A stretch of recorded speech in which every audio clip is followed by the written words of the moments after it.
What happens when chess YouTubers try to challenge Magnus Carlsen? Obviously, they lose, but what if we give Magnus a challenge? Starting from a regular chess game, then having him go against 3 people at once, to drunk goggles that make the chessboard spin around, all the way up to YouTubers resorting to actually cheating. Will they manage to beat Magnus Carlsen? First, let's look at what happens when a YouTuber tries to beat Magnus fairly. Do you want to say hi to stream? No. Anna Kramling one time came across Magnus playing in the open against anyone who wanted to challenge him. And so, Anna finally decided to test her skills against the real master. Carlsen has the white pieces and starts the game with d4. In response, Anna decides to go into the Indian defense, which starts with knight f6 and then pawn e6. Surprisingly, for the next 15 moves, Anna does quite well, but then something critical happens. In this position, Magnus plays pawn d5, and to a beginner this might seem like a normal exchange, but now the remaining pawn on d5 is what we call a passed pawn. This is really troublesome for Anna, but for Magnus, it's an opportunity for an epic troll. First, Anna tries to block its path with bishop d6. Magnus goes knight c4 and then exchanges it for the bishop, keeping the queen behind the pawn until Magnus decides it's time to go. Anna then goes c3 and now the pawn is within reach. But Magnus didn't choose that square for no reason. That square is covered by the bishop, and if the pawn were to move, that bishop becomes dangerously active. In this moment, Magnus advises Anna on what to do.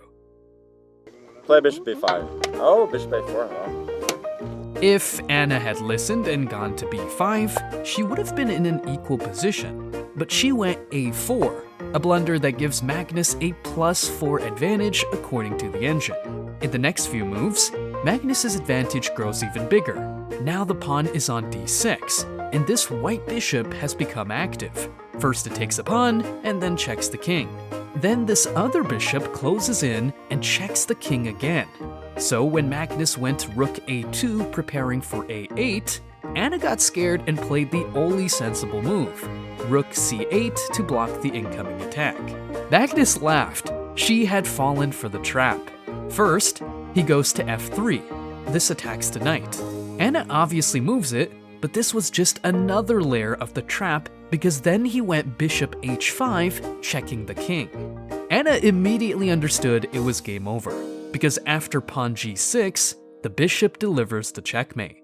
This is what happens when YouTubers challenge Magnus. Good luck. In this next challenge, it was Magnus against 3 chess YouTubers all at the same time.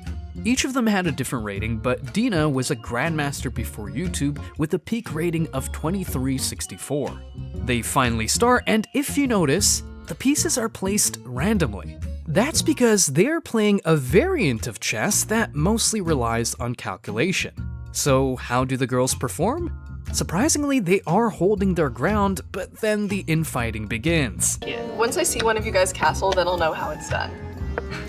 Come on, Jules, you've been at this event 3 times. You still don't know how to castle? Do you know how to castle? Dina, you're trash talking our team. This is our Please team. focus your trash talk. Okay, the first real strategy. Making Magnus uncomfortable in hopes of him losing time. Is Hikaru your friend, Magnus? No, but we're on good terms. This strategy backfired, and Alex was the first one to lose a major piece, the queen, making the infighting even worse. I always panic in these 3v1s. Oh and I'm always my god, Alexandra! Dina, who was supposed to be the hope of the group, is slowly falling into despair. After a few minutes, Dina is still locked in, but both Alex and Jules are losing horribly, so this quickly turned into a 1v1. So, what does Magnus do? He lays on the bed and starts sleeping. This looks terrible for the YouTubers. Then Magnus gets up and wins all the games in a row. How are you feeling right now? I'm feeling good, but... Now it's time for the next challenge, and here is where things start to get more serious. YouTuber and international chess master Levi Rosman challenged Magnus to a chess game, but here is the twist. Magnus has to wear beer goggles. Those goggles make everything spin around and you can barely see what's going on. Surely this means the YouTuber side has a chance. Kind of Did fun. he say fun? Okay, shall we? Yes. This man can barely see the pieces and he is still confident. Here's the thing though, they're playing a 5-minute game.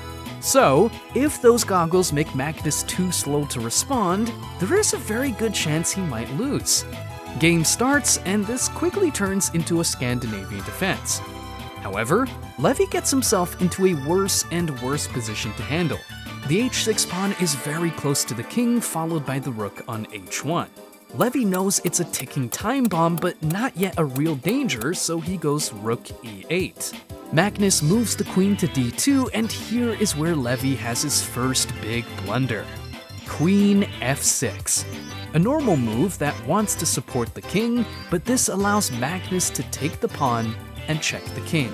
Levi has a big problem here. Magnus is not really drunk, and he is not running out of time. Instead, it is Levi who is actually behind because of how difficult the position is to play. So, he decides to switch up his strategy. Move as fast as possible so Magnus loses on time. It's a nice plan, but Magnus is slowly checking the king and moving it into a dangerous zone. Here he says, Where's the and according to the engine, he is right, but he doesn't have the time for that and instead focuses on taking the rook. Then Levi blunders again. He puts the king even more into the open with the move g5. Magnus instantly punishes that and says the obvious. Yes, always advance with your king when you're in trouble. 5 seconds. It's mates. No! Oh my god! With only 2 seconds left on the clock, he wins the game and officially beats the challenge. At this point, beating him seems impossible, so the Botez sisters came up with the only real plan. Let's actually cheat. My friend will be feeding me the top engine moves in my ear, and hopefully he doesn't notice.